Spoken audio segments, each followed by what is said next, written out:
I'm going to move us now to the Elyza Fraser Mausoleum and to two presenters, to Frances Swanston, who is from the North East of Scotland's Preservation Trust, and to Elinor Vickers, who is a member of the Friends of the Elyza Fraser Mausoleum group. So I hand over to you now, if you could start to share your screen, and then we can find out about the restoration of the Elyza Fraser Mausoleum, the rescuing of a heritage gem. All right, thank you. I'm just going to have a slight faff whilst I try to share the right bit of the screen. 1 second. If I do that, then I can't see. 1 minute.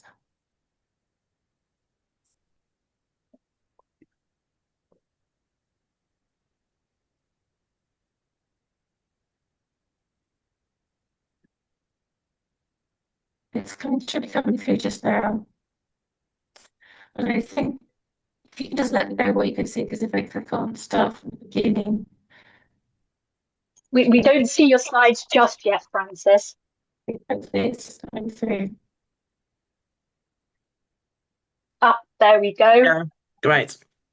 And if you just go to the kind of play from the beginning, and then we'll get the slides full screen. They're not quite full screen just yet.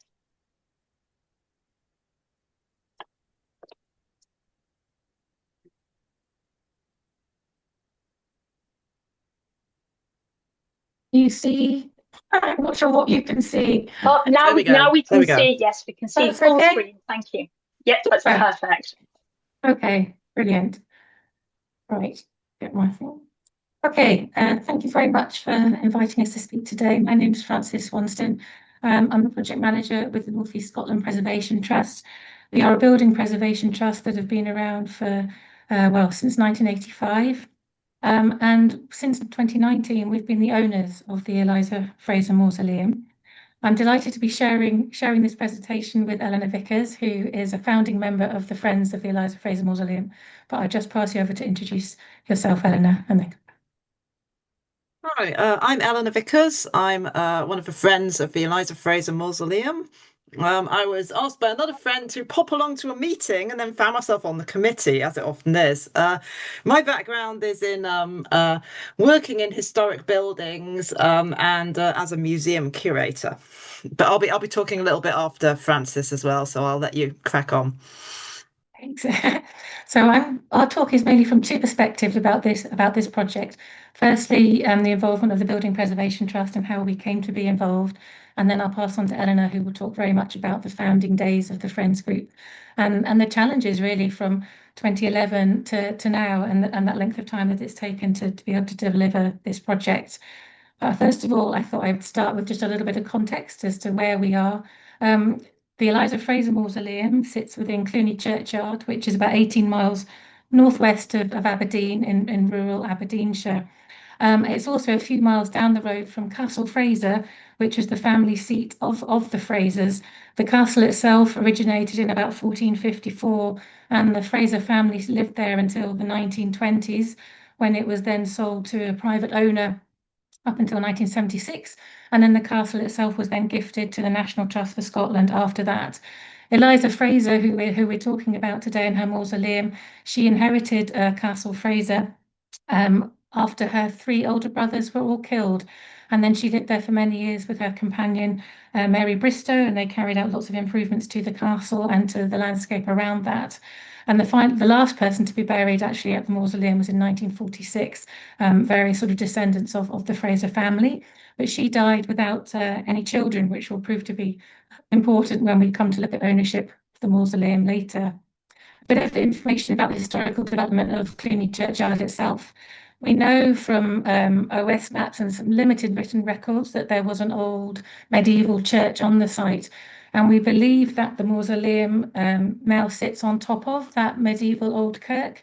And it's mentioned in the first edition of the OS maps and also in the statistical accounts of Scotland that there used to be an old church that was ruinous by the end of the 1790s. And then the newer church, which you can see at the bottom left of the aerial photograph, was then built at that time. So there's an original old medieval core. and then later phases of the churchyard throughout the 19th and earlier 20th century. And then recently, a couple of years ago, the newer church at the bottom was sold off into private ownership. To the right-hand side of the mausoleum, there's the Cluny Castle and the Cluny Castle estate. The churchyard is owned by Aberdeenshire Council, and I say the NESPT, we own the mausoleum. So there's a number of landowners around this site. As part of the project, which I'll come on to talk a little bit about, we also were able to carry out some geophysics as part of that. And we were very keen to try and find whether there was any above, well, we know there's underground evidence, but there's nothing above ground, unlike the two previous speakers where there's a lovely ruined kirk still in existence. At Cluny, it's gone, although we do think we know where it is.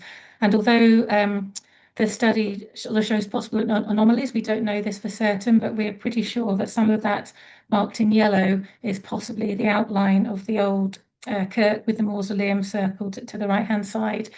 And we know that this is symbolic to Elyza Fraser and the positioning of the mausoleum, as her or the Fraser family burial aisle was once attached to the medieval kirk. So we think that when the church was taken down or in its ruinous state, Elyza Fraser chose this place to be close to her ancestors, and she was also a patron of the Cluny parish. The Cluny churchyard itself is Category A listed, as well as the mausoleum, which is separately Category A listed. So they're equally important in terms of historic and architectural, social, cultural interest. And the graveyard itself has many other interesting memorials and sort of objects, as it were, as well as the mausoleum. We have a lovely selection of sort of 17th, 18th century grave slabs. We have two other very interesting memorials. One is the terracotta and brick memorial you can see in the top there. The Reed Nadan memorial, which is really, really unusual in the fact that it's made from terracotta and brick in Aberdeenshire. And also the lintel enclosure, which sits slightly to the left of the mausoleum, which we believe to be the work of Aberdeen architect Archibald Simpson. And then in the front there, many of you will have seen these before, but we have four mort safes just resting in the graveyard. And as far as I'm aware, certainly in Aberdeenshire, that's the largest single collection of mort safes in one place. And for those that don't know, and I'm sure most of you on this call probably do know, they were placed over graves in the 19th century to deter body snatchers, but they're a really interesting feature of the wider Cluny churchyard. So briefly about the mausoleum. It was designed by architect James Byers on the left and built in 1808 for Elyza Fraser. And it was designed during her lifetime, and she was really good friends with James Byers. They travelled together in Europe, and he also lived in a nearby estate in Afford. So they were good friends, and she was very, very keen for him to design her mausoleum. We know that not many of his buildings, well, at one point we thought maybe this was the only one of his buildings actually built. He did a lot of drawings, a lot of design work. He was an art collector and did many other things, but we think this is one of his only built structures, which adds to its significance and its importance. This lovely drawing was done by our project architect, David Schumann, and it really shows the scale, the size of the mausoleum, which sometimes isn't always apparent from some of the photos. So where did it all start? And this is going to be a bit of a whistle stop, jumping backwards and forwards. So a group of people in 2011, and Elinor will talk a little bit more about this, who worked at NTS at Castle Fraser, were very aware of the mausoleum, but also very concerned about its condition and no apparent owner. And it needed sort of some repair and maintenance, but they didn't know who was going to take that on. So they sort of started this project back in 2011. I'm then going to suddenly jump forward to the project aims of the repair work that's happened in 2024-25. And then at the end of my section, I'll talk a little about the timeline, about how we got from then to how we got to now. But the project aims that were managed by a partnership between the NESPT and the Friends of the Mausoleum were obviously the repair of the mausoleum and the conservation of the internal memorial plaques inside, community engagement activities to raise awareness of the mausoleum and the wider project, to increase the number of friends that were part of the group, to improve site interpretation, and to try and open the museum more regularly to the public, as well as some skills training around traditional building skills and also graveyard conservation skills.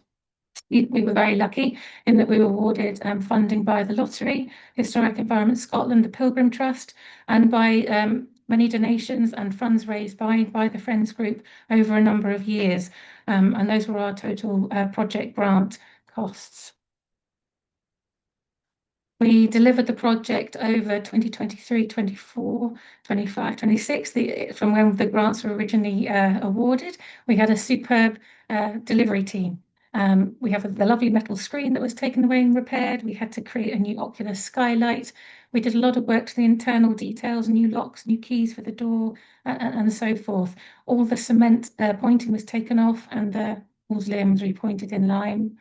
And here are just some pictures of before and after the doors, and of this lovely skylight that we had recast in bronze by a sculptor at Fireforge and Furnace near Aberdeen.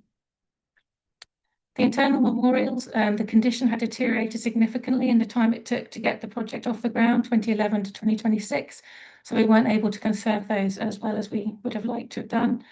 And we were able to also run a series of outreach events, activities, line pointing, dry stone diking, graveyard conservation, some walks and talks and that sort of thing. But this was the slide I just wanted to pause on before I hand over to Elinor. And it may seem an impossible task from 2011 to 2026. Initially, the NESPT were appointed by the Friends Group to try and establish ownership of the mausoleum, to carry out condition assessment, and to look at costs for a repair project. NESPT made some initial inquiries to Church of Scotland, National Trust for Scotland, Cluny Estate next door, even Castle Fraser. No one was going to come forward to say, yes, this is ours. We did a title search, which found no owner. We then did a genealogy search through Genealogy Scotland and found a living descendant of Elyza Fraser, which, as you know, in these things with graveyards, ownership is often an issue because it can often mean that you can't actually carry out any work to a historic monument or get a grant to do the work. In 2015, NESPT instructed solicitors to apply to the Registers of Scotland, and actually we had 3 attempts at applying to the Registers of Scotland over 4 years, until eventually we were able to put together enough evidence to say that there is nobody else and we would like to take this on. So that happened in 2019 after the intervention of MSP. And then after that funding, we then turned our attentions to funding. And initially we were offered funding by Historic Environment Scotland and the Pilgrim Trust, but we were turned down by the lottery the first time due to oversubscribed, and they didn't feel that the project at that time met their objectives well enough. So we had another go. And on our second attempt, we're awarded some funding from the lottery and we were able to complete that funding package and move forward with the project. But I'm going to pass over to Elinor, but I just wanted to say that the NESPT were delighted to be part of this and to own the mausoleum, but really it was the driving force of the Friends Group that got the momentum and kept this momentum going over this great length of time. And it's been a delight working with you all. But I'll hand over to Elinor. Thank you. Great. Hello, everybody. I'm here to talk about the Friends of Elyza Fraser Mausoleum. You can see a selection of us standing there in front of a mausoleum. This was just as the project was finished, so we were all super happy, enjoying beautiful, beautiful graveyard and mausoleum in the sunshine there. So I'm going to talk a bit about how we were founded, who we are, some of the challenges that we faced as a sort of small rural group trying to conserve a really important historical building, and then a little bit about social media, which I was given as one of my focuses. Apparently I was allocated social media at the first meeting because I was the youngest person in the group and thus I was likely to know about these things. Luckily I did know a bit about these things, so that was okay. Right, okay. Frances had already mentioned about the National Trust for Scotland. The Friends of the Mausoleum emerged through the National Trust for Scotland, but not as part of the National Trust for Scotland. What happened was that there was a whole group of us all working at Castle Fraser. I was a guide, as were quite a lot of other people involved in the project, including some of the sort of management team of Castle Fraser and our regional manager. And because the mausoleum was so key to the story of Castle Fraser, it was built by Elyza, Fraser who renovated most of the castle in the 18th century and was a really key person for the history of the castle. Her friend James Byers, all the family members, were buried in there from that point onwards with, like plaques, which were really interesting for family history and genealogy. So whenever we were talking to visitors in the castle, we always used to say, and go on and see the mausoleum, we'd point out where it was, because the mausoleum is actually in a very isolated spot. It's very rural. It isn't even in a village or anything. It's down a sort of one-way road through woodland. It's a very difficult place to find. It's not really immediately obvious at all. So we used to send all our visitors down there and explain where it was. And then after a while, when we used to go and look at it, and our visitors used to, come back having looked at it and say this, and they'd say this is a fantastic building, but it's clearly deteriorating. So we got pretty worried because we felt this is a really important part of our story of Castle Fraser, where we all worked. So we went to our regional manager, Steve Callahan, who was very supportive of the project, and said, look, Steve, we're really worried about this building. Is the National Trust of Scotland going to do something? And he looked into this and he said, it's not our building. And we were like, well, whose building is it then? And so we looked back through the genealogy of the Frasers, and there were no descendants. The Frasers had literally died out. So we're like, okay, it's not the National Trust of Scotland. It's not the family, because there is no longer a family. That's why the castle was sold. There were the 2 last minutes, of the Eleanor. Frasers. Yeah, sorry. The last of the Frasers was a Roman Catholic priest, so no descendants. So we were really worried about what was going to happen with the mausoleum, because nobody seemed to own it. And Steve basically said, if you want to save this place, you're going to have to do it yourselves. So we reached out to everybody we knew, which included, North East of Scotland Preservation Trust, a lot of really great contacts that we had through things like Clan Fraser Society, local people, some, local people who are on the heritage field, local people who were working in local, a joiner, for instance, whose family were all buried in the graveyard, as many people as he could find who might become involved. And that was great. We got a sort of small but very passionate group together, and we made some great contacts. The other thing that we used a lot was social media. We had a very active Facebook page, and that let us reach out to people across the world, people who were interested in graveyards, mausoleums, the history of the Fraser family, Clan Fraser, Scotland, you name it. It's a great way to reach people. And that was really fantastic for us. And we tried to find as many different stories to appeal to as many different people as possible on there. So things about architecture, things about local history, things about mausoleums themselves, our chairman, John, put a useful little note for me in, because I said, do you have any words of wisdom, John, for people who are doing this kind of thing? And he said, persistence is essential. Finding positive issues is important. And would you believe sometimes bad news can encourage people in adversity? And we certainly had plenty of bad news, because we had 15 years of struggling to do this, being knocked back, not working out who the ownership was, not getting funding. It was COVID times. It was really, really very challenging. But because we had this great group, we managed to sort of power through. We had a lot of support from all the people we've met through the Facebook page, who we also regarded as friends. Can I have a new slide, please, Frances? Okay, great. Yeah, so this shows some things we put on the Facebook page. We did a lot of local events as well, which was not just about fundraising, but also about meeting people, telling them about what we were doing, getting them involved, and that was great. You can see we did sort of wreath making. We did Doors Open Day. Is absolutely brilliant. Everybody should do Doors Open Day. We met so many different people there, young people, families, goths who just like graveyards, people who are interested in mort safes and the medical history of Aberdeen University, you name it. You'll meet so many people that way. It's absolutely fantastic.